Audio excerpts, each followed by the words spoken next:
ادھر ہونہار ہے، ادھر انتشار ہے. ادھر کیا ہے اور ادھر کیا ہے؟ لیکن یہ کوئی خوشی کی بات نہیں. میں پنجابی بعد میں ہوں. میں پہلے کیا ہوں؟ اور پاکستانی ہونے کے ناطے مجھے بہت افسوس ہے کہ خیبر پختونخوا کے لوگ ابھی بھی پتھر کے زمانے میں رہ رہے ہیں. انہیں پتہ ہی نہیں ہے کہ ترقی کیا ہوتی ہے. ان کو احساس ہی نہیں ہے کہ اگر ان کے بچے کے پاس پڑھنے کے لیے وسائل نہیں ہیں تو ہونہار اسکالرشپ بھی کوئی چیز ہوتی ہے. ان کو یہ پتہ ہی نہیں ہے کہ آج کل کے دور میں اگر آپ نے دنیا کے جو سٹینڈرڈز ہیں ان کو میٹ کرنا ہے تو آپ کے ہاتھ میں گیجٹ ہونا چاہیے، آپ کے ہاتھ میں لیپ ٹاپ ہونا چاہیے، آپ کے ہاتھ میں آئی پیڈ ہونا چاہیے، آپ کے ہاتھ میں کمپیوٹر ہونا چاہیے.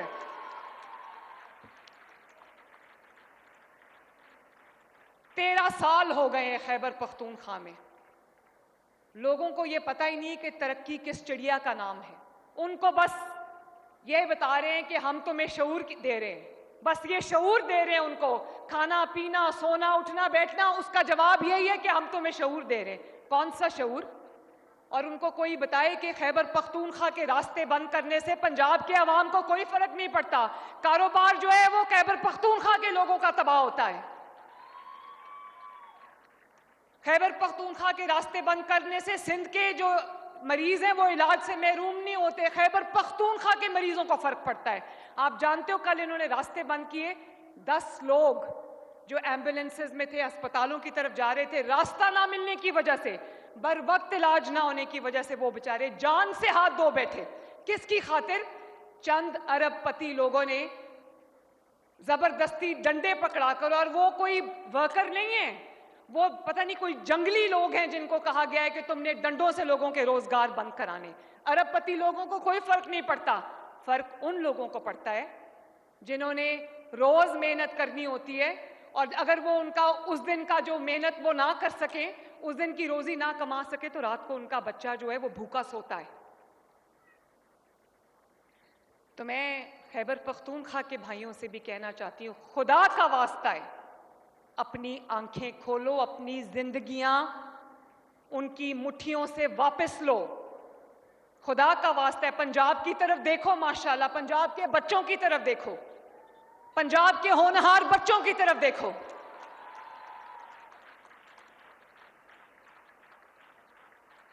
پنجاب کے بچے اکیلے نہیں ہیں، ان کو کسی نے اکیلا نہیں چھوڑا. ان کے پیچھے ان کی وزیر اعلیٰ چٹان بن کے کھڑی ہے.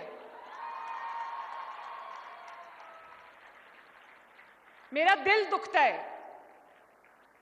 کہ یہ بدتمیزی، شر پسندی، انتشار جو ہے وہ خیبر پختونخوا کے بچوں کا نصیب نہیں ہو سکتی.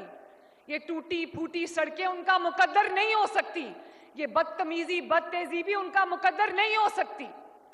اور میں ایک اور بات بھی آپ سے کہنا چاہتی ہوں. میرے پیارے بچوں، اقتدار آنی جانی چیز ہے. کل ہم جیل میں تھے، ہمارے پاس اقتدار نہیں تھا. آج میرے پاس اقتدار ہے، اللہ تعالیٰ نے دیا ہے. کل کسی اور کے پاس ہوگا. اقتدار کبھی کسی ایک ہاتھ میں نہیں رہتا. ریت کی طرح، مٹھی میں ریت کی طرح پھسلتا ہے. لیکن میرے بچوں، سن رہے ہو نا؟ اقتدار آنی جانی شے ہے، کسی ایک کے پاس نہیں رہتا. آج اس کے پاس تو کل اس کے پاس. لیکن اقتدار کا استعمال اللہ تعالیٰ کی اور عوام کی امانت ہوتا ہے. اس کا حساب صرف عوام کو نہیں، اللہ تعالیٰ کو بھی آپ نے دینا ہے. اور میں آپ کو ایک چیز دکھانا چاہتی ہوں، اور میں آپ کو یہ بتانا چاہتی ہوں کہ آپ نے کبھی یہ کام نہیں کرنا. میرے والد جب جیل میں تھے، ان کی آئی تھنک 71 ایئرز یا 72 ایئرز ان کی ایج تھی. 73 ایئرز ہوگی. ان کو جیل میں رکھا، وہ بیمار ہو گئے. ان کو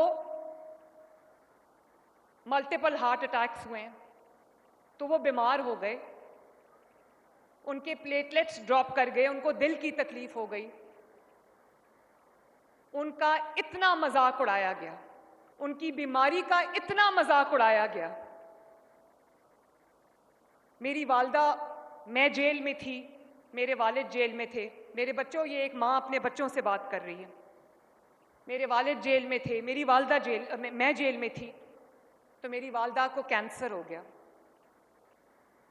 اور میری والدہ کی بیماری کا اتنا مذاق بنایا گیا, اور یہ کہا گیا کہ وہ تو بیمار ہی نہیں ہے, یہ سب ڈرامہ ہے. اور اس کے بعد لندن میں ان کا علاج ہو رہا تھا, تو وہ آئی سی یو میں تھی, بے ہوش پڑی تھی, ریسپریٹر پہ, وینٹیلیٹر پہ تھی. اور یہ لوگ, ایسی کوئی تعلیم دی تھی انہوں نے لوگوں کو کہ یہ آئی سی یو کے دروازے کھول کر, ڈاکٹرز کے یونیفارم پہن کر, دھوکہ دے کر آئی سی یو میں داخل ہو گئے, یہ دیکھنے کے لیے کہ یہ سچ ہے یا جھوٹ ہے. اور میری والدہ کی جب وفات ہو گئی تو میرے والد نے کہا کہ یہاں پر انسان کو اپنی سچائی ثابت کرنے کے لیے مرنا پڑتا ہے. میں نے جب اپنے والدہ کی موت کی خبر سنی تو میں اس وقت جیل میں تھی. میرے والد نے مجھے میرے سیل میں آ کے بتایا کہ تمہاری ماں جو ہے وہ اللہ تعالیٰ کو پیاری ہو گئی ہے. میں صرف آپ کو ایک بات ذرا ویڈیو لگائیں جلدی سے. میں ایک چیز آپ کو دکھانا چاہتی ہوں اور پھر میں بتاؤں گی کہ میں کیوں دکھا رہی ہوں. یہ دیکھو, جیل کا, پھر کہتے ہیں جی ایئر کنڈیشن لگا دو جیل میں, اب ٹی وی چاہیے جیل میں. 80% پاکستانیوں کے پاس تو ایئر کنڈیشن ہی نہیں ہے. آدھی پبلک تو خوشی سے جیل میں جائے گی اگر ان کو ٹی وی بھی مل جائے, کھانے بھی مل جائے, ایئر کنڈیشن بھی مل جائے. سزا تو نہ ہوئی ہے, واپس جا کے میں یہ ٹی وی شی وی تو جیل سے نکالوں نا. میں ایئر کنڈیشن بھی اس کو ہولڈ کرو. 6 گھنٹے میٹنگ چل رہی ہے. ڈاکٹر کہتا ہے کہ میں واپس جا کے, آئی تھنک امریکہ میں یہ اسپیچ اس نے کی تھی, کہ میں واپس جا کے اس کا جیل کا ٹی وی بھی پھکواؤں گا نکال کے, اور اس کا اے سی بھی اترواؤں گا. آج اللہ تعالیٰ کے فضل سے نواز شریف پھر اقتدار میں ہے, اس کی بیٹی چیف منسٹر ہے, اس کا بھائی پرائم منسٹر ہے. لیکن دھیان سے سننا میری بات, لیکن آج تک حلف اٹھا کے کہہ رہی ہوں آپ کے سامنے, اللہ تعالیٰ کو حاضر ناظر جان کے کہہ رہی ہوں, آج تک نہ میں نے کبھی سوچا, نہ نواز شریف نے کبھی سوچا, نہ شہباز شریف نے کبھی سوچا کہ اس کا اے سی اتروا دوں, اس کا کھانا بند کر دوں, اس کا ٹی وی بند کر دوں. کبھی یہ خیال بھی نہیں آیا. بلکہ نواز شریف نے ایک دن کہا کہ اس کا ایک اے سی ہے, اس کو 2 اے سی دے دو, اس کو تکلیف نہیں ہونی چاہیے. جس شخص نے مجھے جیل میں ڈالا تھا, میں پاکستان کی پہلی خاتون تھی جو سیاست میں نہیں تھی, لیکن اس نے مجھے جیل میں ڈالا. نیب میں جب مجھے جیل میں ڈالا تو نیب کے پاس خواتین کو رکھنے کی جگہ نہیں تھی, کیونکہ میں پہلی خاتون تھی جو نیب کی جیل میں جھوٹے الزام میں بند ہوئی تھی. ان کو ایک کمرہ خالی کرا کے مجھے اس میں رکھنا پڑا, کیونکہ ان کے پاس خواتین کی جیل نہیں تھی. آج اسی مریم نواز کے پاس, اللہ تعالیٰ کا کرنا دیکھو, یہ اڈیالہ جیل میں پنڈی میں پنجاب حکومت کے پاس ہے. لیکن میں نے کبھی نہیں کہا کہ اس کو کھانا نہ دو, اس کو یہ نہ دو, اس کو وہ نہ دو. اچھا کھانا کھاتا ہے تو مریم نواز شریف کو خوشی ہے, مجھے کوئی پرابلم نہیں ہے اس سے. اب دکھائیں آگے ذرا, دکھائیں. یہ بھی بیماری ہوگی, اس کو یہ بھی بیماری ہوگی, اس کو یہ بھی بیماری. اب ہم سارے بیٹھے پریشان سن رہے ہیں کہ اتنی بیماریاں ایک آدمی کو ہو سکتی ہیں. جب وہ اس کی ساری بیماریاں بتائیں تو میں دیکھ رہا تھا وہ کیبنٹ میٹنگ میں شیرین مزاری, ہماری ہیومن رائٹس کی جو منسٹر ہیں, اس کی ایک سیکنڈ, کیا کہہ رہے ہیں کہ نواز شریف کی بیماریاں دیکھو, تو میں نے دیکھی ایک لمبی لسٹ تھی بیماریوں کی. مجھے بتاؤ, کسی کی بیماری کا ایسا کبھی مذاق اڑانا چاہیے؟ آپ پالیسی پہ اختلاف کر سکتے ہیں, سیاسی اختلاف کر سکتے ہیں, لیکن سیاسی اختلاف کو آپ ذاتی دشمنیوں میں نہیں بدل سکتے. آپ لوگوں کو یہ نہیں کہہ سکتے کہ اگر آپ کا کوئی سیاسی مخالف ہے یا اس کے پولیٹیکل ویوز آپ کے ساتھ کلیش کرتے ہیں تو آپ گردن سے پکڑ کے اس کو گھسیٹو, اس کی بیماری کا مذاق بناؤ, اس کی بیوی کی بیماری کا مذاق بناؤ, اس کی بیٹی کو جیل میں ڈالو. یہ آپ نہیں کر سکتے, اور یہ میرے بچوں آپ کو نہیں کرنا, یہ کبھی نہیں کرنا. آج آپ دیکھ لو وقت گھوم کے واپس آتا ہے. لیکن پرسوں رات کو کھانے پہ میرے والد مجھے کہہ رہے تھے کہ کبھی اپنے سیاسی دشمن کو بھی بد دعا نہ دینا.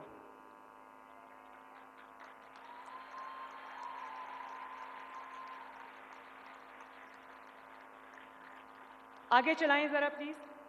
آنکھوں میں آنسو آ گئے. اب جو بھی شیرین کو جانتی ہیں, اگر شیرین مزاری کی آنکھوں میں آنسو آ گئے تو سوچیں کہ کس طرح کی بیماریاں ہمیں بتائی گئی تھی. ہمیں خوف آ گیا کہ یہ وہ جہاز کی سیڑھیوں پہ بھی چڑھ سکے گا یا نہیں.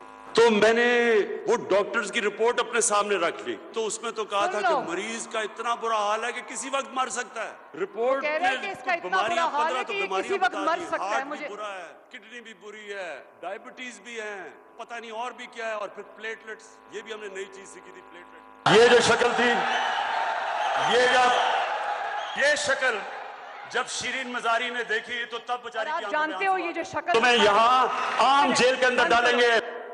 بند کرو. یہ جو چہرہ میرے والد کا دکھا رہا ہے, یہ جانتے ہو کب کا ہے؟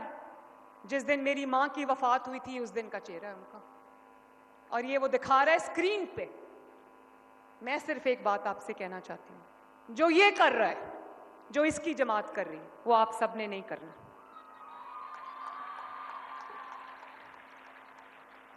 وہ آپ نے نہیں کرنا.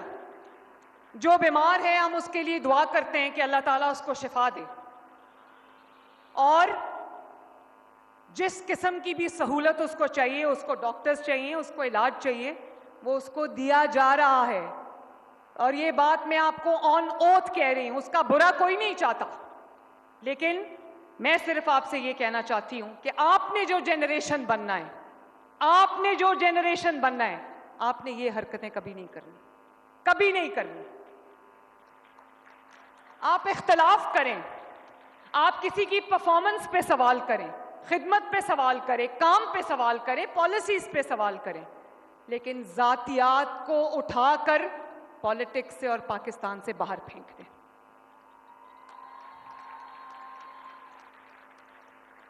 جھوٹ کو, بہتان تراشی کو, الزام کو اٹھا کر سیاست سے باہر پھینک دیں. انتشار کو, فتنے کو, گھیراؤ جلاؤ کو, آگ لگانے کو اٹھا کے پاکستان سے باہر پھینک دیں. میں امید کرتی ہوں کہ میرے بچے میری کہی ہوئی بات کو سمجھیں گے. خیبر پختونخوا کے لوگ بھی اب سوال کر رہے ہیں, ان کو نظر آ رہا ہے کہ پنجاب کہاں جا رہا ہے اور ہم کہاں جا رہے ہیں. ہم پتھر کے زمانے میں جا رہے ہیں. یہ وقت اب بدل گیا ہے.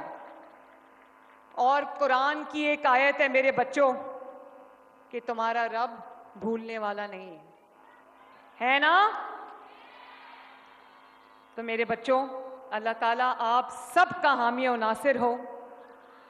اللہ تعالیٰ آپ کو خوب ترقی دے. آپ لوگ خوب پڑھو, لکھو, آگے بڑھو, ترقی کرو, اپنا اور اپنے والدین کا, اپنے ملک کا نام روشن کرو. اور آج جب آپ اس ہال سے باہر جانا, اس تقریب سے باہر جانا, تو سر اٹھا کے جانا کہ آپ کا حق آپ کو ملا ہے, کوئی احسان نہیں ہے آپ کے اوپر. اور یہ فیصلہ کر کے جانا, اور یہ فیصلہ کر کے جانا کہ کم وقت میں جو مرضی ہو جائے, اپنے وطن کے ایک ایک ذرے کو سنبھال کے رکھنا ہے. اپنے وطن میں انتشار نہیں کرنا, اپنے وطن میں دنگا فساد نہیں کرنا, اپنے وطن کی املاک کو, لوگوں کی املاک کو, اپنے وطن کی بسوں کو, گرین بیلٹس کو آگ نہیں لگانی. اپنے وطن کی حفاظت کرنی ہے, اپنی جان پہ کھیل کے اپنے وطن پہ آنچ نہیں آنے دینی. وعدہ؟ اللہ تعالیٰ آپ کا حامی و ناصر ہو. میرے ساتھ مل کے ایک نعرہ لگانا. میں 1 2 3 کہتی ہوں, میرے ساتھ مل کے نعرہ لگانا. Pakistan! Thank you very much. I love you all.